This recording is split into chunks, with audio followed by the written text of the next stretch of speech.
খারাপ বানিয়েছে। কতক্ষণ টাইম লেগেছে ডলি দাস? 9টার সময় গ্যাস জ্বেলেছি, 12টার মধ্যে রান্না করতে।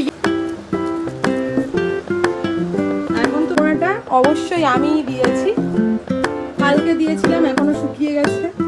একদম একবার তোমাদেরকে দেখিয়ে দিই আমাদের লোকনাথ বাবা কত সুইট লাগছে, কত সুন্দর লাগছে সেটা।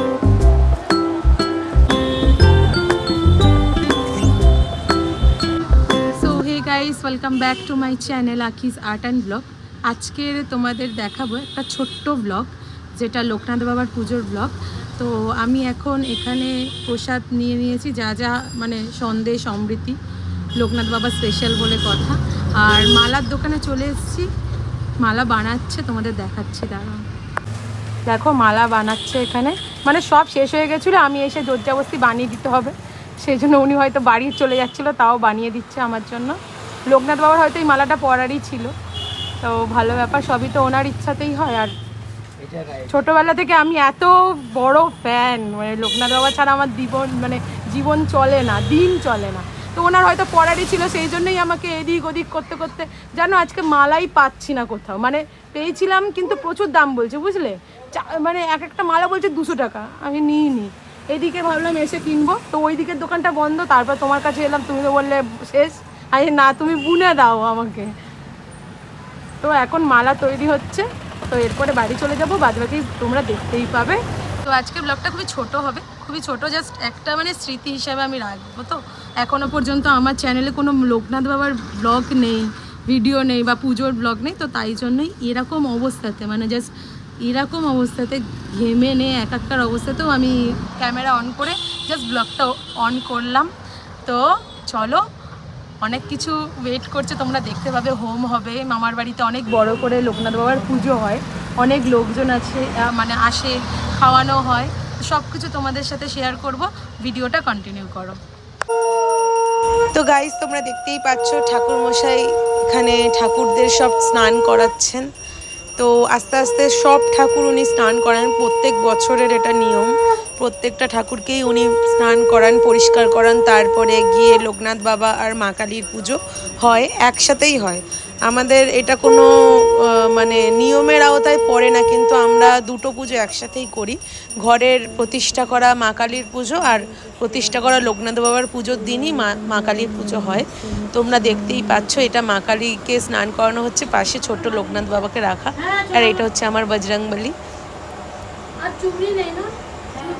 আর এখানে আমাদের তারা মাকে সাজানো হচ্ছে, শাড়ি ঠাড়ি পরানো হয়েছে, ঘাগরা চলি পরানো হয়েছে, সাজানো হচ্ছে। এটা হচ্ছে আমার ছোটো মামি, বসে বসে সব হেল্প করে দিচ্ছিল। কারণ আমরা মানে বিশেষ করে আমি আমার কথাই বলি, আমি তো বাইরে বেরিয়েছিলাম, জিনিসপত্র আনলাম, আস্তে আস্তে অনেক দেরি হয়ে গেছে, তারপরে স্নান করে তারপরে আমি এসছি। তো আস্তে আস্তে তোমরা দেখতে থাকো কি কি হচ্ছে না হচ্ছে। আর এটা হচ্ছে আমাদের বাড়ির ডেকোরেশনটা, মানে মন্দিরে ঢোকার সময়কার আর চৌকাঠটা, সেটাও তোমাদের সাথে শেয়ার করলাম। একবার তোমরা বলো অবশ্যই যে কীরকম হয়েছে। এখনও পুরোপুরি ফার্নিশ নয় মানে মন্দিরটা। তো গাইজ, আমি আজ কোনো কিছু সাজার সুযোগ পাইনি, সুযোগ পাওয়া ভুল, কিন্তু মানে এত গরম, মানে নাইটি আর ওড়না গায়ে দিয়ে আছি বাড়ির পুজোতে। তো একটুখানি তোমাদেরকে দেখিয়ে দিচ্ছি যে কি কি সরঞ্জাম চলছে, ঠিক আছে। আর নিচে তো এক কড়া খিচুড়ি হয়েছে, তোমাদেরকে সেটাও আমি দেখাচ্ছি। তো এখানে পুজো হচ্ছে, পুজোর কিছুটা অংশ তোমাদের সাথে শেয়ার করছি। আশা করি বাবা লোকনাথ আগের বছর মানে সব কিছুই করবে আর কি। মানে আমি বলতে চাইছি ঠাকুরঘরটা পুরোপুরি ফিনিশ হবে, বাদ বাকি ফ্লোরিংগুলো কমপ্লিট হবে, দরজা লাগানো হবে, এখনও পুরোটাই বাকি। মামার বাড়িতে জাস্ট ওপরের এই ঘরটা হয়েছে ঠাকুর ঘর হিসাবে। তো খুব ইচ্ছা ছিল আমার দিদিমার ঠাকুর ঘর খুব বড় হবে, বসে পুজো দেবে। আমার দিদিমার ইচ্ছাটা পূরণ করতে পেরেছে, তো তাই জন্য আমার দিদিমা খুব খুশি আজকের দিনে। তো এটা হচ্ছে আমার মামি লোকনাথ, ছোট একটা লোকনাথ বাবা প্রথমে আমাদের প্রতিষ্ঠা করা হয়েছিল, সেটা হচ্ছে এটা, সেইটা এখন সাজানো হচ্ছে। আর এখন বড় লোকনাথ বাবাটা আসার পর থেকে দুজনকেই এই পুজোর দিনে আমরা পুজো করি।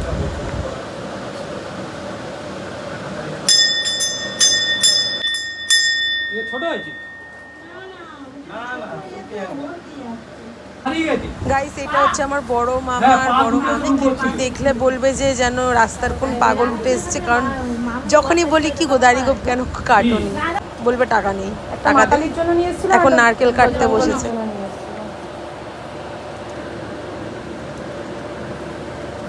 নারকেল কাটতে বসে গেছে। ভালো করে কাটো, নিখুঁত ভাবে। গাইস, তোমরা জানিও এই মালাটা কেমন হয়েছে। আমি নিজে বসে মালাটা মানে বলেছি ইনস্ট্রাকশন দিয়ে যে বানাও এরম ভাবে। আর এটা হচ্ছে আমাদের প্রসাদের ডালা।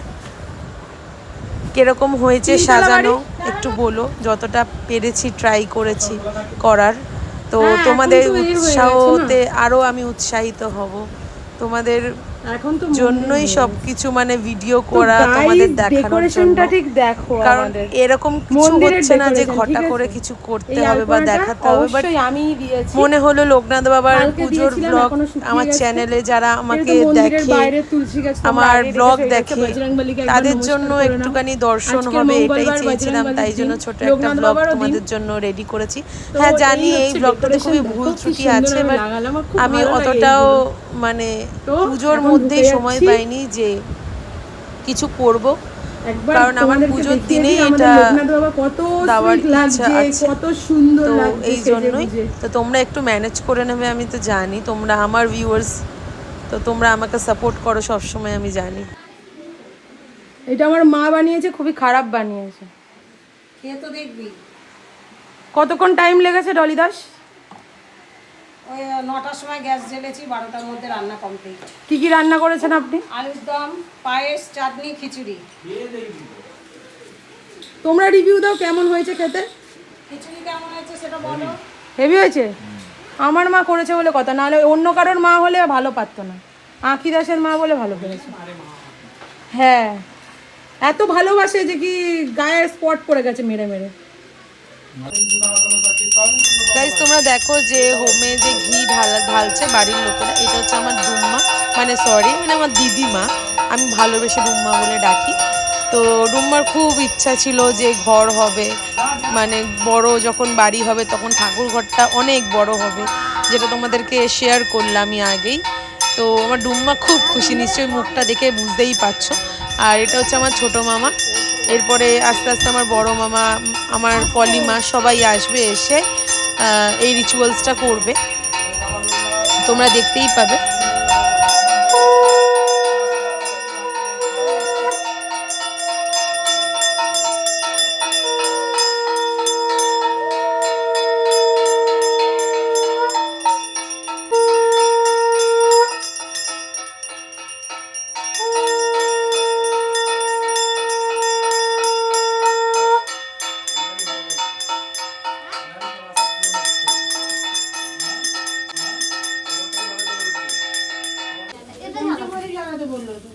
গাইস, তোমরা দেখে বলো হোমের আগুনটা কতটা সুন্দর লাগছে। আমাদের যত বছর ধরে মানে হোম হচ্ছে, এই বছরটা একটু রিল্যাক্সে হোম হয়েছে, কারণ বড় একটা মন্দির পাওয়া গেছে, মানে মন্দিরের স্পেসটা এই বছর করা হয়েছে। তো খুব সুন্দর লাগে যখন এরকম ধরনের পুজোর মধ্যে নিজেকে ইনক্লুড করতে পারি।